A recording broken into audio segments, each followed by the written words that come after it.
I've become so dependent on my smartphone. Back in 2006, I traveled the world without even a small handheld. Unthinkable now. How am I going to manage without it? Hello everyone, I am René Baars. Welcome, and I'd love for you to join me on my South American exploration.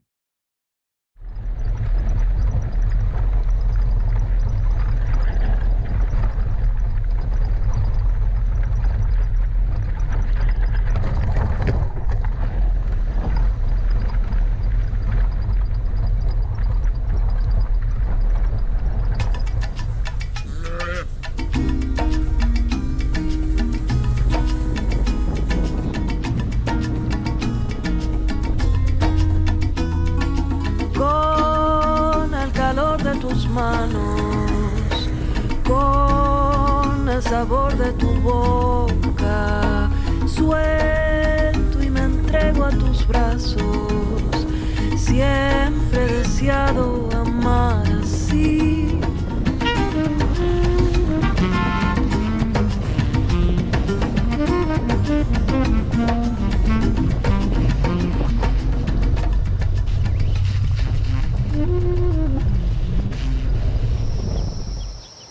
I drove here with no phone signal, no way to check in.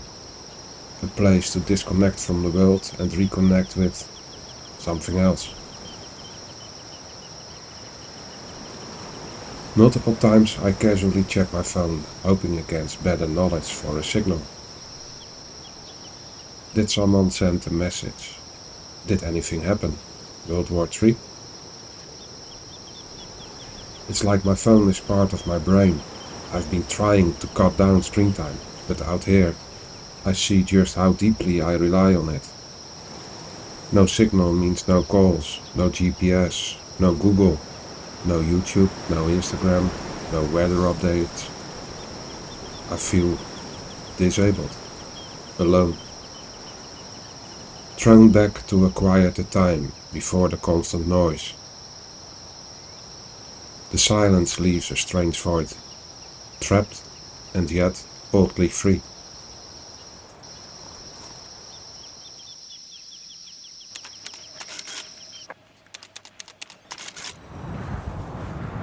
In 2012 I rented a four-wheel drive to explore Namibia's wilderness. Everything went fine until I got stuck in deep sand on a hill near Angra Point, south of Lüderitz. No matter how hard I tried, the vehicle wouldn't budge. To make things worse, there was no phone signal. Far from the city and people, I climbed a hill to try calling for help. The wind was so fierce I could barely hear, but after several failed attempts, I finally got through to the rental company at the airport in Windhoek. Help was on the way. I waited for hours, climbing the hill repeatedly to spot the tow truck. It turned out they couldn't find me and had returned to Lüderitz. They promised to send help again, so I waited some more. Eventually I abandoned the car and started walking, 25 miles back to Lüderitz, carrying water and my backpack. After a long trek I finally saw a truck, waving frantically. I was relieved when it stopped. It was the tow truck. But the drama wasn't over. The tow truck driver got stuck in the sand too, realizing my vehicle wasn't strong enough for the hill. He took a risky alternative route, a narrow boulder-strewn sand strip only visible at low tide. With one chance to make it, he sped across it and I was finally free. I paid the towing fee and continued on, still with some hours of daylight left.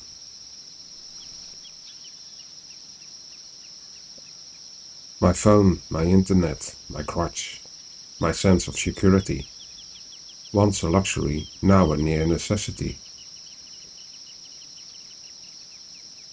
I think back to the pre-digital travel, finding a payphone to call home, searching second-hand shops for guidebooks, asking strangers for directions, having hotel staff write things down to show a bus driver, sharing rice wine in Asia to break the ice, wandering from hostel to hostel looking for the bed, getting lost and loving it.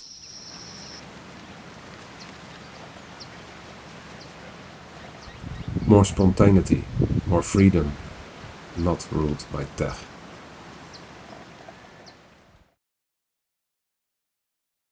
I have an issue with my email account. I can't get in. I'm trying to solve it here, but I'm deep in a national park. There is a Starlink, surprisingly, but with a very weak signal. I'm actually feeling quite stupid that I'm trying to do it here, but so used to being connected.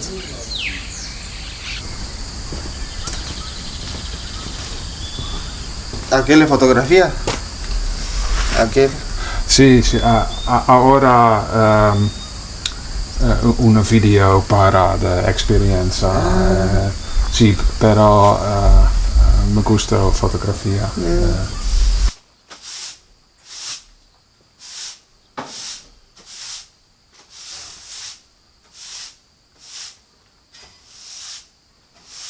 There is a faint signal on and off, and I waste time dealing with VPNs, codes, pop-ups, multiple devices. Then the floodgates open. Overdue payment reminders. I scramble through weak signal payment apps.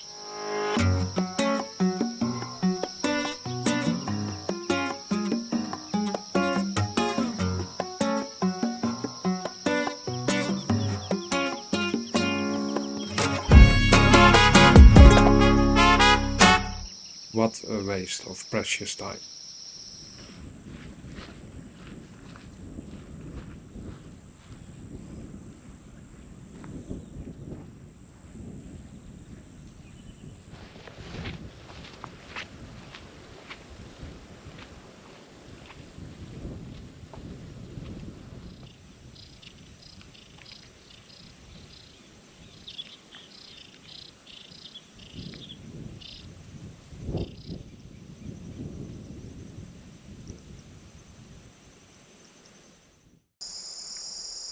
Maybe it's not that bad to be sometimes without a signal.